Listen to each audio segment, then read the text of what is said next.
Hello everyone, आप सबों का स्वागत है रितेश कॉमर्स क्लासेस पे।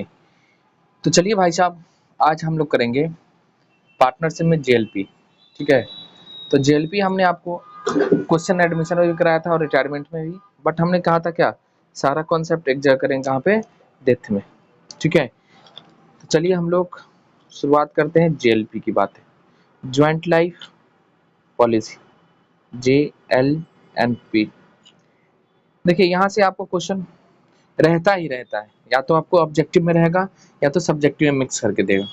तो इस टॉपिक से मिनिमम मिनिमम आपको एक ऑब्जेक्टिव रहेगा, ऑब्जेक्टिव के लिए एक रहेगा MCQ क्वेश्चन, और साथ में अगर बोर्ड का दिमाग घूमे तो आपको क्या करेगा, एक सेपरेट दे के रखेगा। तो 2 नंबर वो भी समझ लो, 2 नंबर का भी दे सकता है, प्लस में लॉन्ग टाइप जो क्वेश्चन आते हैं 5 नंबर, उसमें भी पूछेगा। तो ऑन एन एवरेज इसका 2 से 3 नंबर आना ही आना है। 3 नंबर का 3 नंबर रहता है ये आपके बोर्ड के एग्जाम में जेएलपी से। ठीक है, या तो एडमिशन से पूछ दे, या तो रिटायरमेंट में पूछ देगा, या तो डेथ में पूछ देगा। ठीक है। तो ये हमारे लिए बहुत ही इंपॉर्टेंट टॉपिक है। ठीक है, चलिए तो हम लोग शुरुआत करते हैं। जेएलपी, ज्वाइंट लाइफ पॉलिसी, आपके सामने दिख रहा होगा ये जेएलपी, ज्वाइंट लाइफ पॉलिसी। देखिए ये जो होता है ना इंश्योरेंस पॉलिसी, सभी साझेदारों के लिए लिया जाएगा या तो फिर separate. Joint life insurance policy सभी साझेदारों के लिए या फिर किसी एक सेपरेट पार्टनर के लिए भी लिया जा सकता है। तो जब ज्वाइंट होगा, सभी साझेदारों के लिए होगा, तो इसको हम क्या बोलेंगे, ज्वाइंट लाइफ इंश्योरेंस पॉलिसी। हमने हिंट्स में लिख दिया ऑल पार्टनर्स के लिए है, एंड इंडिविजुअल यानी कोई एक पार्टनर के लिए है तो सेपरेट ये भी हो सकता है। ठीक है, यानी मान लीजिए एक साझेदारी फॉर्म में 3 पार्टनर है तो तीनों के लिए लिया गया तो ज्वाइंट लाइफ कहलाएगी, और अलग रहे तो इंडिविजुअल हो जाएगा। ठीक है, एक पार्टनर के लिए। तो देखो joint life policy, joint life insurance policy जब फर्म के द्वारा, ध्यान रखना आपके किसके द्वारा, फर्म के द्वारा। सर यहाँ फर्म और साझेदार के द्वारा क्यों नहीं हो सकता? देखो साझेदार अगर अपना अपना सेपरेट लेता है तो वो तो अपना अकाउंटिंग करेगा ना, फर्म में थोड़ी ना होगी, नहीं ना। ठीक है, तो जब फर्म के द्वारा लेगा कौन, फर्म। सबसे बड़ी बात आपको क्या रखना है, फर्म इंश्योरेंस कराएगी किसकी, के सभी साझेदारों के लिए, मतलब सभी साझेदारों के लिए क्या कराता है, इंश्योरेंस कंपनी से इंश्योरेंस पॉलिसी लिया जाता है। तो इसे हम क्या बोलते हैं, ज्वाइंट लाइफ पॉलिसी, है ना। तो फर्म के द्वारा किसके लिए लिया जाएगा, सभी पार्टनर के लिए, तो ये कहलाएंगे हमारी ज्वाइंट लाइफ इंश्योरेंस पॉलिसी। ठीक है, चलिए आगे, ये था हमारा थ्योरी। हाँ, अब आ जाइए भाई साहब इंडिविजुअल पे। इंडिविजुअल इंश्योरेंस पॉलिसी, जब कोई साझेदार व्यक्तिगत रूप से, देखो पर्सनल है, इंश्योरेंस कराती है तो क्या कहलाएगी वो, इंडिविजुअल पॉलिसी। ठीक है, जैसे मान लो ABC है, उसमें C कराया तो इंडिविजुअल हो जाएगा। ठीक, आगे चलो सर। इसका लिखता है जेएलपी का पैसा इंश्योरेंस कंपनी से 2 परिस्थितियों यानी 2 सिचुएशन में प्राप्त होगा। कैसे, कब? दो, या तो किसी साझेदार का क्या हो जाएगा, डेथ, या फिर सरेंडर वैल्यू बोलते हैं, सॉरी सरेंडर नहीं, इंश्योरेंस पॉलिसी का जो होता है ना, डेट ऑफ मैच्योरिटी पे मिलेगा। अब सर ये डेट ऑफ मैच्योरिटी क्या है, तो मान लो आज हम ले रहे हैं इंश्योरेंस पॉलिसी 5 साल के लिए, तो 5 साल जब पूर जाएगा तब पैसा, बट किसी पार्टनर ने डेथ नहीं किया। ठीक है, तो डेट ऑफ मैच्योरिटी या जब तक डेट इसका खत्म हो जाए, और एक होगा आपको किसी पार्टनर का क्या होगा, डेथ, तब आपको पूरा पैसा मिलेगा किसका, इंश्योरेंस पॉलिसी का। ठीक है जी सर, आगे बताओ। आ गया जी, तो 2 चीजें ध्यान रखना, आपको पैसा कब मिलेगा, एक तो डेट ऑन मैच्योरिटी, और दूसरा किसी साझेदार का डेथ हो जाए, इस दोनों में से जो पहले हो जाए, या तो डेट ऑफ मैच्योरिटी हो जाए या किसी पार्टनर का डेथ हो जाए, तब मिलता है। आगे बताओ सर। इंश्योरेंस कंपनी से पॉलिसी जो होता है ना, वो हमेशा फेस वैल्यू मिलेगा, किससे मिलेगा, फेस वैल्यू। लेकिन कब, जब किसी पार्टनर का डेथ होगा और डेट ऑन मैच्योरिटी पे आपको पूरा फेस वैल्यू मिलेगा, है ना। ठीक है, चलिए अब देखिए, कभी कभी ये होता है, जो मान लो हमें ना मैच्योरिटी हुआ ना किसी साझेदार का डेथ हो रहा है, बट कोई साझेदार एडमिशन कर रहा है, रिटायरमेंट कर रहा है, या फिर कहता है आगे फर्म चलेगी नहीं, तो लेकिन पॉलिसी अभी मैच्योर नहीं हुआ, ना ही किसी साझेदार का डेथ हो रहा है, तो इस केस में क्या होगा वो देखो। तथा अगर फर्म के द्वारा मैच्योरिटी डेट से पहले पहले policy insurance company surrender company को, हाँ ठीक है, सरेंडर किया जाता है तो फर्म को क्या मिलेगी, तो फर्म को मिलेगी सरेंडर वैल्यू। अगर डेट ऑन मैच्योरिटी से पहले पार्टनरशिप फर्म द्वारा अगर इंश्योरेंस कंपनी को पॉलिसी सरेंडर कर दिया जाता है, यानी अब आगे हम कंटिन्यू नहीं कर पाएंगे, तो इंश्योरेंस कंपनी हमें क्या देती है, इंश्योरेंस कंपनी हमें देगी सरेंडर वैल्यू। ठीक है, सरेंडर वैल्यू। आ जाओ, नोट नंबर 3 में क्या लिखता, कहता सरेंडर वैल्यू फर्म के द्वारा सभी साझेदारों के बीच उनके रेशियो में बांट दिया जाता है। जो भी सरेंडर वैल्यू होगा उसको सभी साझेदारों के बीच उनके रेशियो में बांट देना है, किसमें, पीएसआर में। और ये कौन होगा भाई, ओल्ड का, न्यू का तो होगा नहीं। ठीक है, आइए इसका जनरल एंट्री क्या है। तो हमने क्या पढ़ा, जेएलपी इंडिविजुअल भी हो सकता है, ज्वाइंटली भी हो सकता है। ठीक है सर, आगे बताओ। जेएलपी का पैसा आपको दो सिचुएशन में मिलेगा, एक तो डेट ऑन मैच्योरिटी या किसी साझेदार का डेथ फेस वैल्यू मिलेगा। ठीक है सर, अगर सर ना डेथ हुआ ना मैच्योरिटी हुआ, लेकिन हम ना सरेंडर कर दिए, तो हमको इंश्योरेंस कंपनी क्या देगी, सरेंडर वैल्यू। ठीक है, यहाँ तक हम पहुंच गए। और सरेंडर वैल्यू के पार्टनर के बीच किस रेशियो बांटते हैं हम लोग, पीएसआर, प्रॉफिट शेयरिंग रेशियो में। जी सर, आगे बताओ। आगे लिखता भाई, अकाउंटिंग कैसे करोगे जेएलपी का, अकाउंटिंग कैसे करोगे जेएलपी का। तो जेएलपी का जो अकाउंटिंग है 3 मेथड से किया जाता है। कितने मेथड से, 3। आ जाओ भाई, कौन कौन सा मेथड है, तो आपको रखना याद 3 मेथड। चलिए, कौन कौन सा है, तो कहता है जब प्रीमियम को हम लोग क्या मानेंगे, एक्सपेंस। एक है जब प्रीमियम को आप मानते हैं असेट्स, और एक होता है हमारा जब प्रीमियम को असेट्स मानते हैं और उसके बदले में हम रिजर्व मेंटेन करते हैं। ठीक है, 3 हो गया, जब प्रीमियम को एक्सपेंस, जब किसको, जब जेएलपी को हम मानते हैं असेट्स, दूसरा, और तीसरा है क्या, जब जेएलपी को असेट्स मानते हैं एंड क्या, इसके लिए हम रिजर्व मेंटेन करके भी रखते हैं। ठीक है, 3 मेथड ये है। आ गई, अब एक एक मेथड को हम लोग छेड़ेंगे। और जेएलपी का ट्रीटमेंट होगा कब, इन केस ऑफ एडमिशन और रिटायरमेंट के केस में क्या होगा। ठीक है, एडमिशन एंड रिटायरमेंट का केस ले रहे हैं, और हम जेएलपी को मानते क्या, एक्सपेंसिव। जब ये आप एक्सपेंसिव मानिएगा तो पेड करिएगा, है ना। तो जितना भी पेड होता है प्रीमियम वैल्यू, जितना भी क्या होगा प्रीमियम पेड, उसको एक्सपेंस मानेंगे। देखो एक्स वाई और जेड पार्टनर है, रेशियो दे रखा है। देखो एक्स वाई जेड है पार्टनर, एक्स वाई और जेड, इनका रेशियो है 1:1 बराबर बराबर। और फेस वैल्यू पॉलिसी का कितना, 2,40,000। सरेंडर वैल्यू है 60,000 और प्रीमियम पेड किया गया है 40,000। ठीक है, देखो 2,40,000 हमको दो टाइम पे मिलेगा, या तो किसी पार्टनर का डेथ हो जाए या तो फिर क्या, डेट ऑन मैच्योरिटी। अगर नहीं हो रहा है तो इससे पहले हमें कंपनी को क्या करते हैं, सरेंडर करेंगे और हमें क्या देगी, सरेंडर वैल्यू। ठीक है, अब चलो यहाँ पे हम ना एक्सपेंस मेथड से अकाउंटिंग करते हैं, तो क्या हो जाएगा सुनो। तो प्रीमियम को हम क्या मानेंगे भाई, पहले पेड करोगे तो प्रीमियम अकाउंट डेबिट, टू क्या होगा, कैश एंड बैंक। ठीक है, और ये प्रीमियम जो होता है इसको हम क्या माने, एक्सपेंस। जब ये एक्सपेंस है, जब ये एक्सपेंस है तो क्या करेंगे, इसको कहाँ भेजना होगा, साल के अंत में प्रॉफिट एंड लॉस अकाउंट में। तो प्रीमियम जाएगा, डेबिट था क्रेडिट हो जाएगा, और पीएल डेबिट हो जाएगा। ठीक है, आइए, ये तो हुआ जब पार्टनर चलेंगे, तब पार्टनरशिप रहेगी तो प्रीमियम को एक्सपेंस मानेंगे तो प्रीमियम पेड करेंगे, तो premium account debit to bank, and साल के अंत में कहाँ भेजना है इसको, प्रॉफिट एंड लॉस अकाउंट में। ठीक है सर, चलो, अगर उसी में कह रहा है यदि वाई रिटायर हो जाए तो क्या करोगे, तो देखो वाई रिटायर हो रहा है, कोई डेथ नहीं हो रहा है, तो सरेंडर वैल्यू मिलेगी, क्या मिलेगी हमें, सरेंडर वैल्यू। आ जाइए देखते हैं हम लोग। देखो एक्स वाई जेड पार्टनर है और ओल्ड रेशियो ओल्ड रेशियो दे रखा है, सरेंडर वैल्यू आपको लेना है, क्योंकि फेस वैल्यू मिलेगा नहीं। क्यों नहीं मिलेगा, पता है कि ना किसी का डेथ हो रहा, ना ही मैच्योरिटी हो रहा है। ठीक है सर, सरेंडर वैल्यू। अब देखो, तो पहले इसको ओल्ड रेशियो में बांटना है, फिर इसको न्यू रेशियो में, जैसे हम लोग गुडविल का ट्रीटमेंट करते थे, और गेनिंग एंड सेक्रीफाइस में इसको बांट देना है। तो देखो ओल्ड रेशियो में बांटेंगे तो 20,000 20,000 और 20,000, इसी को आप न्यू रेशियो में बांटेगा तो 60,000 को बांटना है तो आधा आधा हो जाएगा। अब देखो वाई रिटायर हो रहा है तो वाई हमारा सेक्रीफाई करके क्या जा रहा है, और एक्स एंड जेड क्या कर रहे हैं, गेन। तो वो एंट्री क्या हो जाएगी, गेनिंग टू सेक्रीफाइस। चलिए आपको सामने में दिख गया, गेन करने वाले पार्टनर को हमने डेबिट किया और सेक्रीफाइस वाले को क्रेडिट किया है।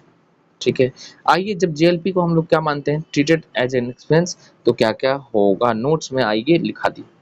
कहता है प्रीमियम के साथ, प्रीमियम को साल के अंत में कहाँ भेजना, हमको प्रॉफिट एंड लॉस अकाउंट में ट्रांसफर किया जाएगा। ठीक है सर, जो ऊपर किए थे। जेएलपी को कहाँ नहीं दिखाना, आपको बैलेंस शीट के में नहीं दिखाना, क्योंकि एक्सपेंस मानते हैं, पीएल में जाके ये खत्म हो जाएगा। ठीक है, सरेंडर वैल्यू, ये ध्यान रखिएगा, सरेंडर वैल्यू को टेबल के थ्रू आपको एंट्री पास करना है, कब, रिटायरमेंट के केस में। ठीक है, कोई दिक्कत नहीं। जब आइए अब आगे हम लोग पढ़ेंगे क्या, भाई जेएलपी को जब तुम क्या मानोगे, assets, when JLP treated as and assets, जब असेट्स मानते हैं तो क्या होगा, देखो एबीसी है, ओल्ड रेशियो है और सरेंडर वैल्यू। तो असेट्स होता है तो क्या प्रॉफिट एंड लॉस अकाउंट में जाएगा, नहीं, ये तो बैलेंस शीट में जाता है ना। जी सर, प्रॉफिट एंड लॉस में तो जाएगा नहीं, तो लिखो तो जेएलपी अकाउंट डेबिट,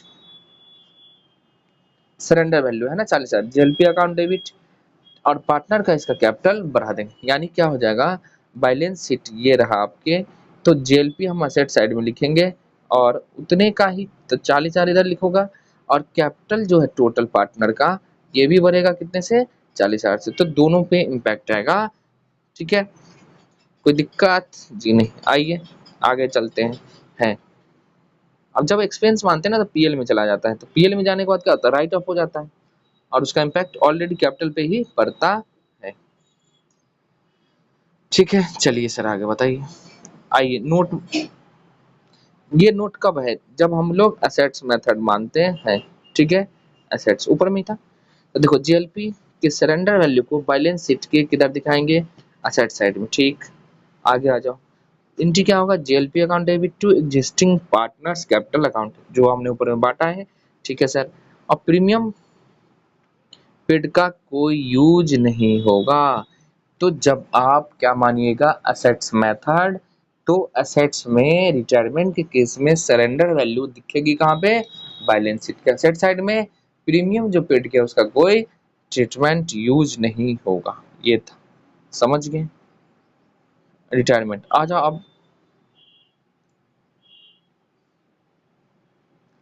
तो रिटायरमेंट और एडमिशन का वही होता है, यहाँ से हम लोग करेंगे डेथ के, डेथ में क्या हो, अगर डेथ में देख लो क्या, अगर आप मानते हैं एक्सपेंसेस मेथड और दूसरा असेट्स मेथड। ठीक है, अगर आप क्या मानते हैं डेथ में एक्सपेंसेस मेथड, तो फेस वैल्यू ऑफ जेएलपी जो होगा, इसको पार्टनर के बीच बांटना है ओल्ड रेशियो में। ठीक है, face value of JLP, face value of JLP, JLP का जो फेस वैल्यू होगा, फेस वैल्यू यानी जितने का हमने कराया है, तो अगर हम कौन सा मानते हैं, अगर एक्सपेंस मानेंगे तो ओल्ड रेशियो में फेस वैल्यू बढ़ जाएगा सभी पार्टनर के बीच। ठीक है, बट असेट्स वैल्यू मानेंगे, तो असेट्स मेथड मानेंगे, तो असेट्स को मेथड में सरेंडर वैल्यू को पॉलिसी वैल्यू से घटा देंगे, उसके बाद साझेदार में। अब देखो क्यों घटाओगे और यहाँ क्यों नहीं घटाएंगे, देखो सरेंडर वैल्यू जब असेट्स मानते हैं तो सरेंडर वैल्यू ऑलरेडी रिकॉर्ड होता कहाँ, बैलेंस शीट के असेट साइड में,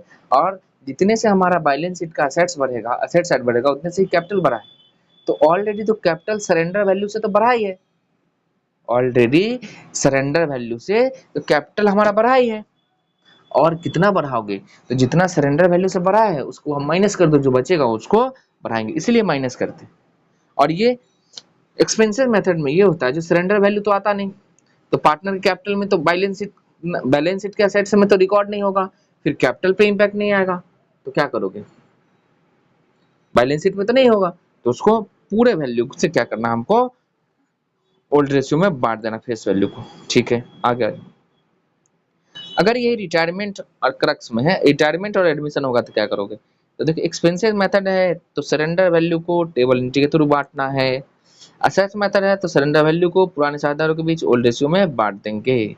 अच्छा सुनिए, अगर रिटायरमेंट और एडमिशन होगा और एक्सपेंस मेथड है तो सरेंडर वैल्यू को ओल्ड रेशियो, सरेंडर वैल्यू को टेबल के थ्रू बांटना है, अगर यही असेट्स मेथड से रहेगा तो सरेंडर वैल्यू को ओल्ड रेशियो में बांट देना। अब देखो असेट्स मेथड होगा तो कहाँ पे रिकॉर्ड होगा बताओ, बैलेंस शीट के असेट साइड में, तो क्या करेंगे उसको, भाई ओल्ड रेशियो बांट के खत्म करो। जैसे गुडविल का ट्रीटमेंट करते हैं, ठीक है।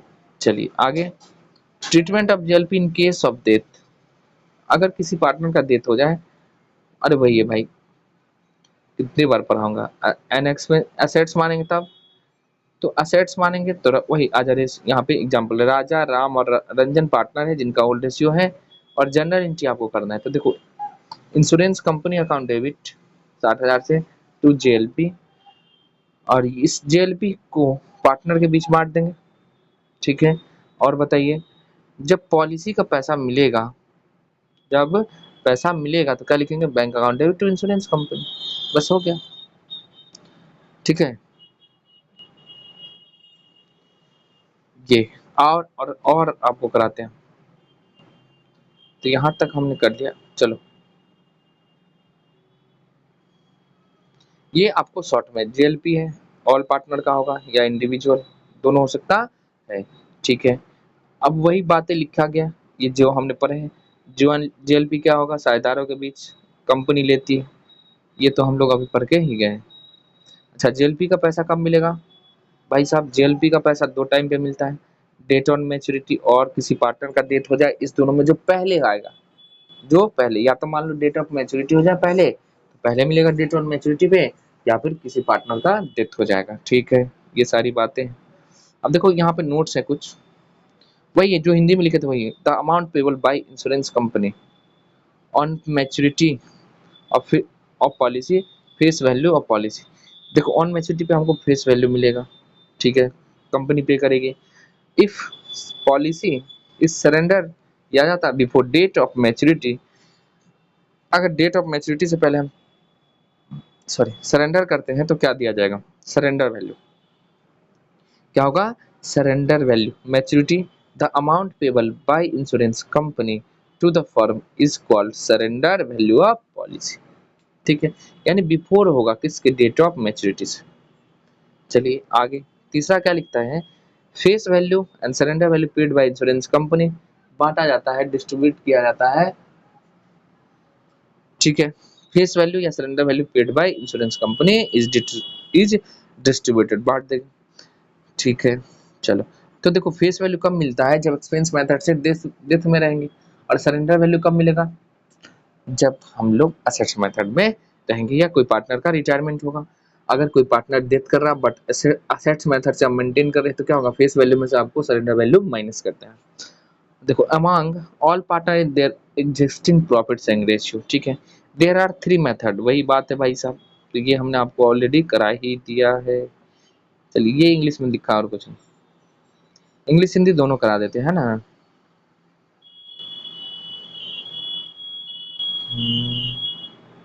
वही है जनरल एंट्री ऊपर जो, हाँ चलो, ये क्रक्स आ जाइए, हम लोग काम का है, ये हमारा क्लास नोट्स है ना, तो क्लास नोट्स में हम ना पूरा डिटेल्स में कराते हैं। चलिए, तो जेएलपी है, और ये आपके लिए वीडियो बहुत ही इंपॉर्टेंट है। तो जेएलपी को क्या करना है आपको, या तो डेथ होगा केस में, या तो एडमिशन फिर या रिटायरमेंट, ठीक। तो डेथ के केस में क्या होगा, आ जाओ, डेथ में अगर आप एक्सपेंसेस मानते हैं तो full value of JLP partner के बीच बढ़ जाएगा। देखो, डेथ है, केस डेथ का मतलब किसी पार्टनर का डेथ हो गया, और अकाउंटिंग जो किया हम एक्सपेंस मान के, तो जितना भी फेस वैल्यू किसका, जेएलपी का, वो सभी साझेदारों के बीच बट जाएगा, ठीक है। ओल्ड रेशियो में क्यों बटेगा हमने आपको बता दिया। और असेट्स में क्या है, सरेंडर वैल्यू को माइनस करने के बाद पॉलिसी को, है ना, सरेंडर वैल्यू को पॉलिसी वैल्यू में से घटा देंगे, उसके बाद पार्टनर के बीच बढ़ जाएगा, ठीक है। आ जाओ भाई, रिटायरमेंट एंड एडमिशन है, तो रिटायरमेंट और एडमिशन के केस में क्या करोगे, एक्सपेंस मेथड है तो सरेंडर वैल्यू को टेबल एंट्री के थ्रू एडजस्ट करना है, और असेट्स मेथड रहेगा तो सरेंडर वैल्यू को पहले ड्यू करोगे, सभी साथ पार्टनर के बीच बांट देना, JLP account debit to all partners capital account, बस यही था हमारा। अच्छा, रिजर्व में क्या करेंगे सर, तो रिजर्व में आप बताओ कहाँ दिखेगा, जितने से हमारा ये रहा आपका बैलेंस शीट, तो जेएलपी इधर दिखाओगे असेट्स मेथड से, उतने से ही रिजर्व दिखाओगे, तो रिजर्व भी बांट देंगे पार्टनर के बीच, ठीक है। तो चलिए, हम लोग रखते हैं यहीं पे, हम लोग फिर मिलेंगे कब, अगले वीडियो में, और अगले वीडियो में हम लोग करेंगे क्या, क्वेश्चन, ठीक है। अगर आप नए हैं तो चैनल को सब्सक्राइब करें, वीडियो को लाइक करें, और दोस्तों में शेयर करना बिल्कुल नहीं भूलें। ठीक है, टाटा, बाय बाय।